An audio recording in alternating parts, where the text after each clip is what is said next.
Hello everyone, कैसे हैं आप सभी। आई होप गाइज आप सभी बहुत ज़्यादा अच्छे होंगे एंड चैप्टर 1 आपको बहुत अच्छे से समझ में आया होगा। आज हम नया चैप्टर स्टार्ट करने वाले हैं, पॉलिनोमियल्स चैप्टर नंबर 2। ठीक है, तो जैसा कि आप लोगों को पता है, मेरा नाम है नीरज और मैं आप लोगों का स्वागत करती हूँ गाइज आर्यभट्ट जी की दुनिया में।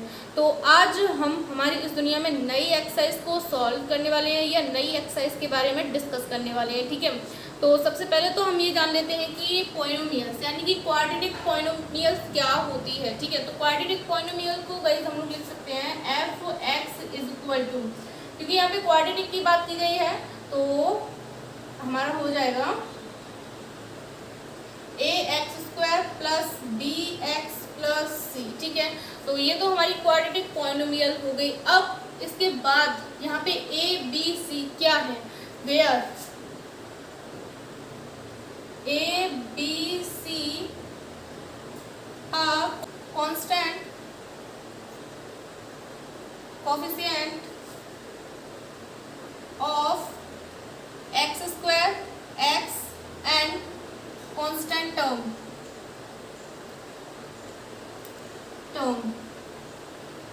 ठीक है, तो अब यहाँ पे हमें ये भी पता चल गया कि हमारा ए बी सी क्या है। ए बी सी हमारे कोफिशिएंट हैं, कांस्टेंट टर्म के हैं। ठीक है, अब इसको अगर हम सॉल्व करते हैं तो ये तो हमें पता है कि इसको सॉल्व करने पर हमारे पास दो रूट निकल कर आएंगे, 2 रूट्स निकल कर आएंगे। ठीक है, तो जिन हम लोग लिख लेंगे जिनको हम लोग अल्फा बीटा कह लेते हैं, क्योंकि अभी हमारी ये इक्वेशन में कोई एक नंबर नहीं दिया है जिसके अकॉर्डिंग हमारा कोई नंबर निकल कर आए। ठीक है, तो हम इस इक्वेशन को अगर हम सॉल्व करेंगे तो हमारे 2 रूट्स निकल कर आएंगे, ये बात कंफर्म है। ठीक है, तो हम लोग अल्फा एंड बीटा को वो रूट्स मान लेते हैं। तो यहाँ पे लिख लेंगे alpha and beta are zeros of the polynomial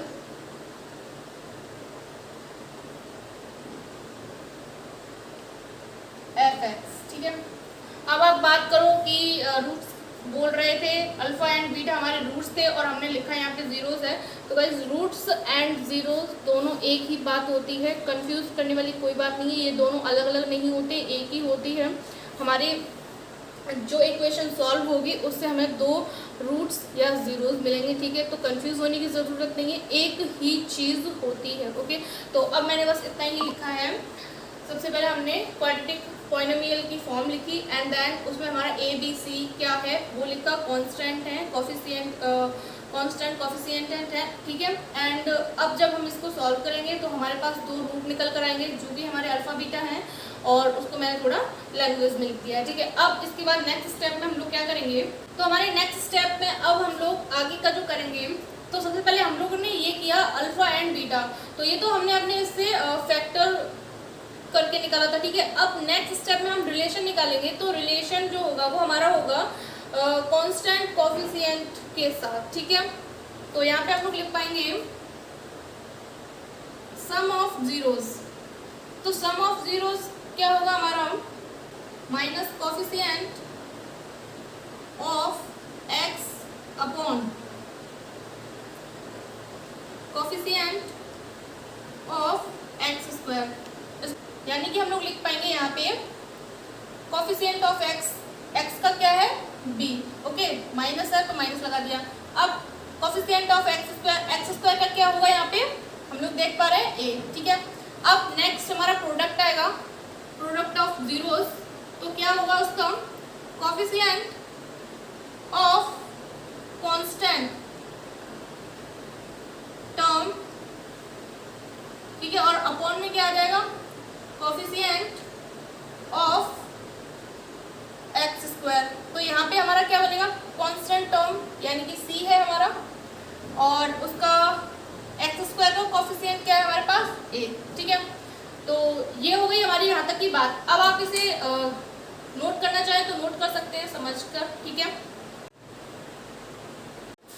ठीक है, आई होप आप लोगों ने समझ लिया होगा एंड नोट कर लिया होगा। अब बात करेंगे नेक्स्ट स्टेप की, तो नेक्स्ट स्टेप थोड़ा समझ लेते हैं। यहाँ पे हमारा जब sum of zeros and product of zeros दिया होगा, तब मतलब दिया हो और हमसे पूछ रहा हो कि क्वाड्रेटिक पॉलिनोमियल क्या बनेगी, तब हमें उसकी जनरल फॉर्म याद रखनी है। क्या होगी इसकी जनरल फॉर्म वो देख लीजिए। इसकी जनरल फॉर्म होगी f x is equal to x square sum of zeros, ठीक है।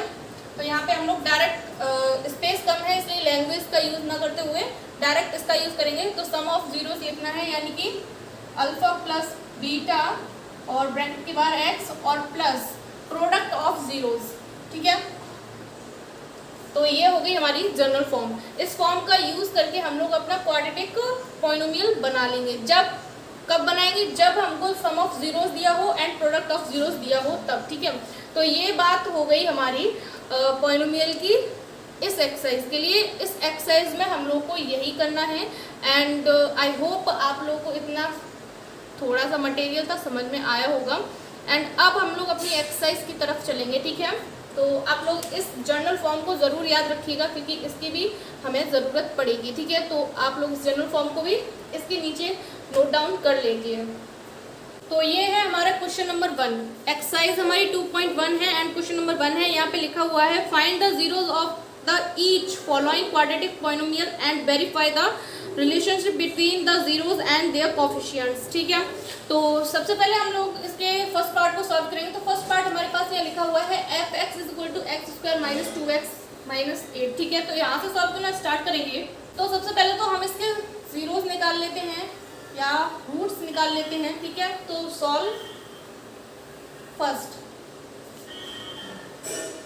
क्वेश्चन नंबर फर्स्ट है हमारा, ठीक है। तो यहाँ पे हमारे पास है f x is equal to x square minus 2x और माइनस में 8, ठीक है। इसके हम रूट्स निकालेंगे। तो रूट्स कैसे निकालेंगे? एक्स स्क्वायर को एज इट इज रखेंगे माइनस एज इट इज रखेंगे। अब हमें कैलकुलेशन करनी है। कैलकुलेशन कैसे करेंगे? हम लोग दिमाग वाली कैलकुलेशन करेंगे यहाँ पे। तो यहाँ पे हम लोग क्या करेंगे? सबसे पहले कि हमको ऐसी कैलकुलेशन ढूंढनी है, मतलब ऐसे नंबर्स ढूंढने हैं जिनको घटाने पर, यहाँ पे माइनस का साइन है तो हम माइनस करेंगे, ठीक है। यहाँ पे साइन का हम लोग को बहुत अच्छे से ध्यान रखना है। तो यहाँ पे हमारे पास माइनस का साइन है तो हम लोगों को ऐसे नंबर्स ढूंढने हैं जिनको अगर हम आपस में माइनस करें, ऐसे दो नंबर्स ढूंढने हैं जिनको हम आपस में माइनस करते हैं तो हमारे पास 2 बचना चाहिए और मल्टीप्लाई करते हैं तो 8 आना चाहिए। यहाँ पे कोई भी साइन हो कोई फर्क नहीं पड़ेगा, प्लस हो तो भी कोई नहीं और माइनस हो तो भी कोई प्रॉब्लम नहीं, ठीक है। तो यहाँ पे जो भी साइन होगा उसका हम लोग को खास ध्यान रखना है, ठीक है। उसके अकॉर्डिंग हमको अपने नंबर्स को जोड़ना है और घटाना है एंड ये देखना है कि जो नंबर हम ढूंढ रहे हैं उनको सब्ट्रैक्ट, क्योंकि यहाँ पे सब्ट्रैक्ट हमारे पास, तो सब्ट्रैक्ट करने पर 2 आ जाए और मल्टीप्लाई करने पर हमारे पास 8 आ जाए, ठीक है। तो हम यहाँ पे 4 माइनस 2 कर देते हैं अगर, क्योंकि देखो 4 में से 2 हम सब्ट्रैक्ट कर रहे हैं, माइनस का साइन है हमारा इसलिए हम सब्ट्रैक्ट कर रहे हैं। यहाँ पे सब्ट्रैक्ट का साइन है, माइनस का साइन है, तो हम लोग 4 में से अगर 2 को माइनस करते हैं तो हमारे पास 2 बचेगा, ठीक है। एंड 4 2 जा 8, ठीक है। तो ये हमारे 2 नंबर्स ऐसे नंबर्स हैं जिनको अगर हम घटाते हैं तो हमें 2 मिलता है, मल्टीप्लाई करते हैं तो 8 मिलता है, ठीक है। तो अब इसके आगे हम लोग x लगा देंगे और माइनस 8 को एज इट इज रख देंगे, ठीक है। अब इसके आगे चलेंगे तो x square minus 4x plus minus minus plus 2x minus 8, minus plus का इन क्वेश्चंस में खास ध्यान रखना है, ठीक है। बिल्कुल भी गलती नहीं करेंगे माइनस प्लस की। अगर माइनस प्लस की थोड़ी सी भी गलती हो जाती है तो हमारा क्वेश्चन वहीं से गलत हो जाता है, ठीक है। तो हम लोग बड़ी ही ध्यान से माइनस प्लस को लेकर चलेंगे, ठीक है। तो यहाँ पे अब नेक्स्ट स्टेप में हम लोग क्या करेंगे? कॉमन लेंगे। तो कॉमन इनमें से लेंगे, यानी कि इस वाले पार्ट में से और इस वाले पार्ट में से कॉमन ले लेते हैं हम लोग। तो यहाँ पे हमें कॉमन मिल जाएगा x और यहाँ बचा x minus 4, okay. And plus तो हमने ले लिया। अब यहाँ पे हमें 2 कॉमन मिल रहा है तो 2 कॉमन ले लेंगे तो माइनस यहीं पे रहेगा और 4, ठीक है। अगर हम इस x का अंदर मल्टीप्लाई करते हैं और इस 2 का अंदर मल्टीप्लाई करते हैं तो हम वापस इसी फॉर्म पर पहुँच जाएंगे, यानी कि इसी लाइन पे आ जाएंगे, ठीक है। अब लास्ट में हम लोग को क्या करना है? फिर से हम लोग कॉमन लेंगे तो यहाँ पे हम लोग को कॉमन मिल रहा है x माइनस 4, ठीक है। और बचे हुए चीज़ को हम अलग ब्रैकेट में लिख लेते हैं, ओके। अब हमें दिख रहा है कि x माइनस 4 और x प्लस 2 मतलब हमें मिल गया है। अब यहाँ पे हमारी जो एफ एक्स है वो किसके इक्वल होता है? 0 के इक्वल। इसका मतलब ये है कि x minus 4 equal to 0 and x plus 2 is equal to 0। Okay, अब यहाँ से हमें x की वैल्यूज फाइंड करनी है, यानी कि x के रूट्स निकालने हैं। तो यहाँ से एक मिल जाएगा हमको 4 और एक हमको मिलेगा, तो x की जो वैल्यूज निकली वो क्या निकली, x is equal to -2 and 4। ये हो गए हमारे x के रूट्स। ठीक है, ये हुआ हमारा हाफ क्वेश्चन। आप लोग इतना नोट कीजिए, इसके बाद हम आगे के सॉल्व करेंगे। ठीक है, अब हम इसको आगे सॉल्व करेंगे। ठीक है, तो इसको हटा देते हैं, अब इसकी हमें कोई ज़रूरत नहीं है, क्वेश्चन तो लिखा ही रहेगा हम लोग के पास। अब यहाँ से हम लोग देख पाएंगे कि हमारे जो रूट्स निकले हैं वो क्या निकले, -2 और 4। अगर हम इनको अल्फा बीटा बोलें तो क्या हो जाएगा, अल्फा इज इक्वल टू -2 और बीटा इज इक्वल टू हमारे पास 4 आया। ठीक है, अब हम सम ऑफ जीरोस निकालें, सम ऑफ जीरोस यानी कि अल्फा प्लस बीटा, तो हमारे पास क्या होगा, -2 प्लस 4 इज इक्वल टू कितना निकल कर आएगा हमारे पास, 2/1 यानी कि 2। ओके, अब अगर हम प्रोडक्ट ऑफ जीरोस निकालते हैं तो इन दोनों से हम निकालेंगे तो क्या निकल कर आएगा, -2 और 4 यानी कि 4/1 इज इक्वल टू 4। ओके, अब हम बात करेंगे अल्फा प्लस बीटा यानी कि सम जीरोस हो गए और प्रोडक्ट जीरोस हो गया। अगर सम और प्रोडक्ट को हम अपनी इक्वेशन में लगा दें, जो हमारी जर्नल फॉर्म है उसमें लगा दें, तो क्या होगी जर्नल फॉर्म, तो हमारा क्या बन जाएगा, x² minus alpha plus beta और प्लस अल्फा बीटा, यही थी हमारी जनरल फॉर्म। ठीक है, तो अगर हम इसको इन सारी दोनों चीज़ों को इसमें लगा देंगे तो हमारी क्या बन जाएगी, x² माइनस 2, यहाँ पे x और था गाइस, x, ठीक है, 2x और प्लस में हमारा हो गया यहाँ पे 4।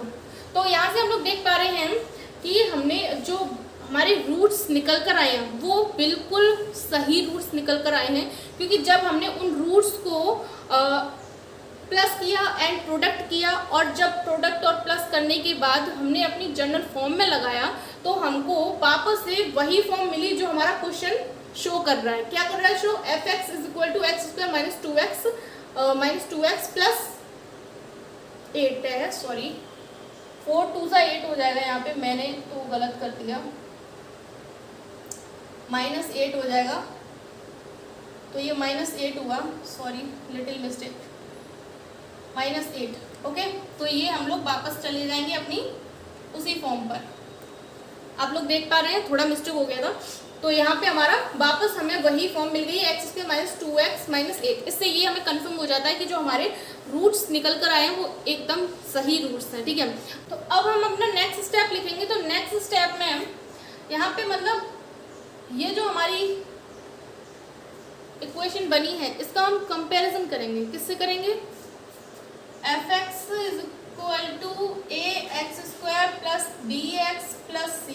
इससे हम लोग कंपैरिजन क्यों कर रहे हैं आप लोग को समझ में आ रहा होगा, बिकॉज हम लोग यहाँ से a, b और c की वैल्यूज निकालेंगे। तो a की वैल्यू हमारे पास कितनी निकल कर आएगी, 1, b की वैल्यू कितनी निकल कर आएगी, -2 एंड c की वैल्यू कितनी निकल कर आएगी, -8। ठीक है, अब जब हमारे पास a, b, c तीन वैल्यूज निकल आएंगे तो अब हम लोग क्या करेंगे, इनका कांस्टेंट कोफिशिएंट के अकॉर्डिंग करेंगे। तो अल्फा प्लस बीटा कितना निकल कर आएगा हम लोग के पास, क्या होता है इसका अल्फा प्लस बीटा, यानी कि सम ऑफ जीरोस की क्या होती है हमारे पास, माइनस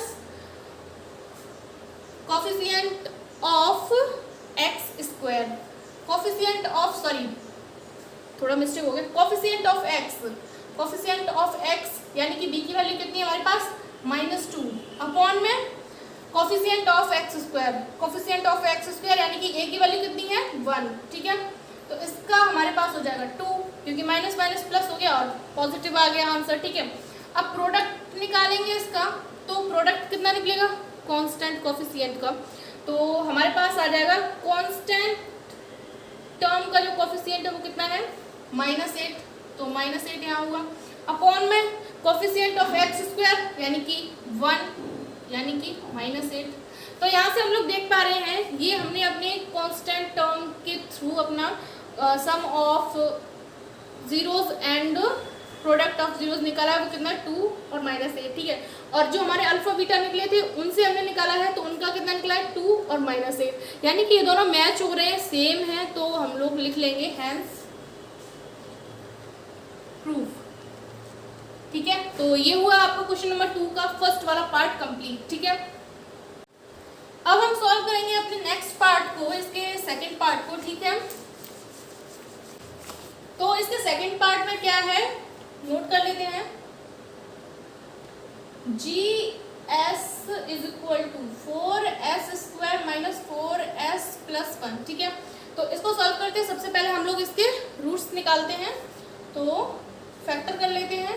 इस वाले 4 का इधर मल्टीप्लाई कर देंगे तो हमारे पास कितना हो जाएगा